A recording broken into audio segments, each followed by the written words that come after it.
यो WhatsApp guys, कैसे आप सभी लोग। Welcome back to our video. नमस्कार साथियों, मैं हूं मनीष राठौर और आज के हमारे को नई वीडियो में आपका एक बार फिर से स्वागत है।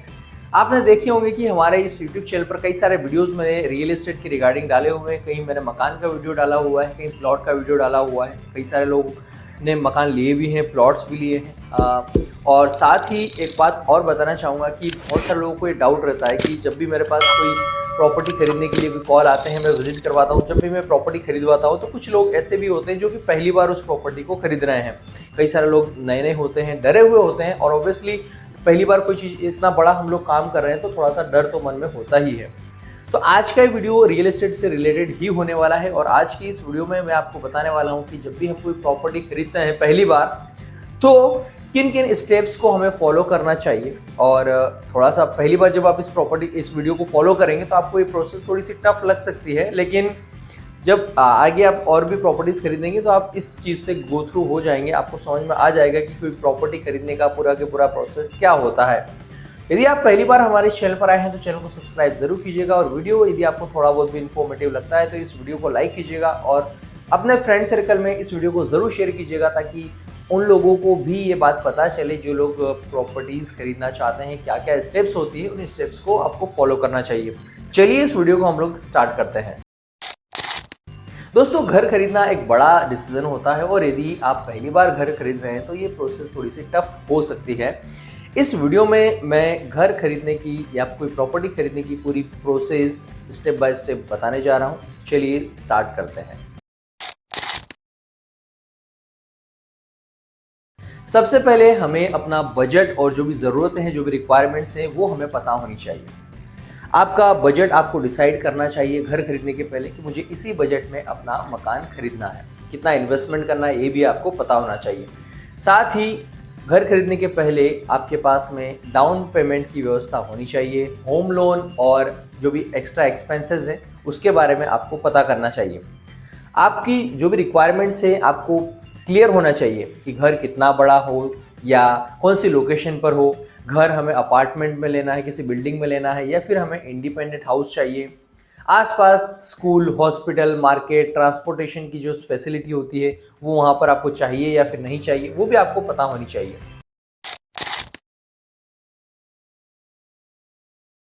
फंडिंग और होम लोन की तैयारी, यानी कि डाउन पेमेंट का आपको सबसे पहले इंतज़ाम करना पड़ेगा, व्यवस्था करनी पड़ेगी उसकी। ज़्यादातर मामलों में जो भी प्रॉपर्टी होती है उस प्रॉपर्टी की कीमत का यानी कि वैल्यू का 10 to 20% जो है आपको डाउन पेमेंट में देना होता है। होम लोन के लिए आपको जो है अपना चेक करवाना चाहिए एलिजिबिलिटी कि आपको होम लोन वहाँ पर उस प्रॉपर्टी के ऊपर प्रॉपर मिल पा रहा है या नहीं मिल पा रहा है। बैंक या एनबीएफसी से लोन लेने के लिए आपको आपका क्रेडिट स्कोर और इनकम स्टेटमेंट आपकी देखी जाती है। एसबीआई, एचडीएफसी, आईसीआईसीआई बैंक हो गया, पीएनबी जैसे जो नेशनलाइज्ड बैंक हैं वहाँ पर आप कांटेक्ट कर सकते हैं। इसके अलावा कोई बहुत सारी प्राइवेट बैंक भी होती है, वो भी आपको लोन अवेलेबल करवाती है। नॉर्मली जो है 8 to 10% जो है आपका इंटरेस्ट लगता है। डॉक्यूमेंट्स आपको जो है Aadhaar card, PAN card, salary slip या फिर इनकम प्रूफ, आपका बैंक से स्टेटमेंट हो गया, या आपका आईटीआर यदि आप फाइल करते हो, तो यदि आप बिजनेसमैन तो ऑब्वियसली आप आईटीआर फाइल करते होंगे, तो वो डॉक्यूमेंट्स आपको लगाने पड़ते हैं होम लोन के लिए। सही प्रॉपर्टी की आपको जो है ढूंढना होता है, चाहे आप ऑनलाइन ढूंढें या फिर ऑफलाइन। ऑनलाइन में कई सारे पोर्टल्स हैं। यदि आप बड़ी बड़ी सिटीज़ में रहते हैं तो आप 99 एकर्स हो गया, मैजिक ब्रिक हो गया, नॉन ब्रोकर हो गया, या हाउसिंग.com पर आप सर्च कर सकते हैं बड़ी सिटीज़ में। अदरवाइज आप जो है ऑफलाइन भी आप लोकल ब्रोकर हो गया, बिल्डर या न्यूज़पेपर में जो आप एडवर्टीजमेंट देखते हैं उसके थ्रू भी आप यहाँ पर रीच कर सकते हैं, वहाँ तक पहुँच सकते हैं उस प्रॉपर्टी तक। इसके अलावा आपको उस लोकेशन वहाँ पर विजिट करनी चाहिए, आपको प्रॉपर्टी की कंडीशन देखना चाहिए, साथ ही आपको पानी हो गया, आपको इलेक्ट्रिसिटी हो गया, रोड हो गया, सिक्योरिटी जैसी फैसिलिटीज़ आपको वहाँ पर चेक करनी चाहिए। साथ ही आपको आसपास का एरिया और फ्यूचर में वहाँ पर डेवलपमेंट होने की संभावना आपको देखनी चाहिए कि वहाँ पर डेवलपमेंट हो सकता है या फिर नहीं हो सकता।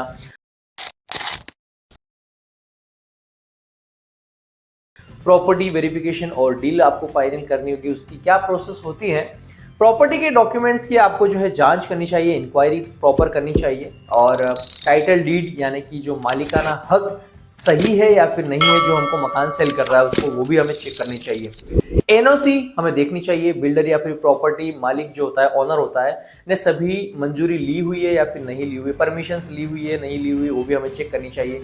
रजिस्ट्री भी हमें चेक करनी चाहिए कि रजिस्ट्री वहाँ पर हुई है या फिर नहीं हुई है। इसके अलावा जो लैंड होगी, जो वो है आपका रेसिडेंशियल में कन्वर्ट करी हुई है या फिर कमर्शियल है या फिर जो भी है, यानी कि डाइवर्जन, उसका आपको प्रॉपर चेक करनी चाहिए। जो भी एडवोकेट होता है या फिर लीगल एडवाइजर होता है, उसकी आपको जो है एडवाइस जरूर लेनी चाहिए, ताकि इन फ्यूचर हमें जो है कोई भी कानूनी झंझट से हमें जो है उनमें ना पड़ना पड़े। साथ ही आपको बुकिंग अमाउंट और जो एग्रीमेंट होता है घर बुक करने के लिए 2 to 10% होता है जनरली, तो वो आपको अमाउंट देना होता है, यानी कि इसे हम लोग टोकन मनी भी कह सकते हैं। बायर और सेलर के बीच में एक पर्टिकुलर एक एग्रीमेंट हमें करवाना चाहिए। जब भी हम किसी सेलर को, जो हमें मकान सेल कर रहा है, उससे हम लोग मकान खरीद रहे हैं, तो उससे हमें एक प्रॉपर एग्रीमेंट करवाना चाहिए।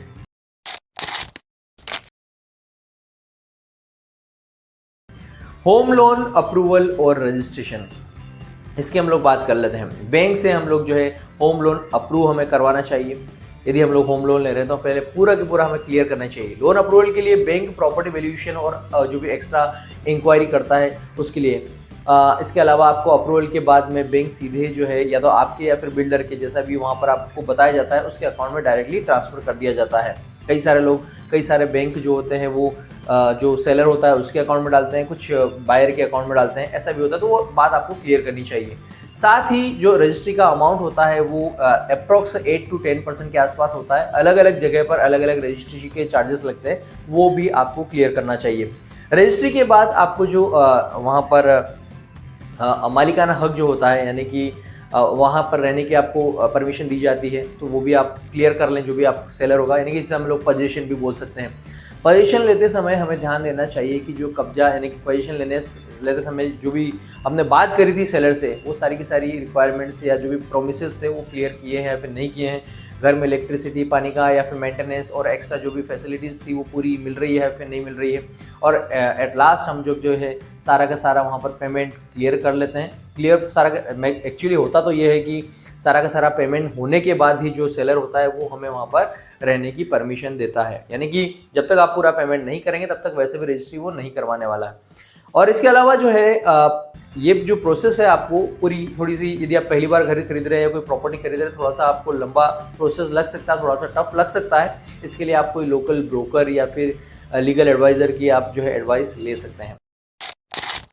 अब ये पूरी प्रोसेस मैं आपको बिल्कुल शॉर्ट में बताना चाहूँगा। पॉइंट नंबर 1, आपको अपना बजट और ज़रूरत, यानी कि जो रिक्वायरमेंट है वो आपको पता होनी चाहिए, वो डिसाइड कर लें सबसे पहले। दूसरी बात, होम लोन की प्रिपरेशन आपको पहले से करके रखना चाहिए। तीसरा पॉइंट है, सही प्रॉपर्टी आपको फाइंड करनी आनी चाहिए। ऐसा ना हो कि आप गलत प्रॉपर्टी में फंस जाएँ।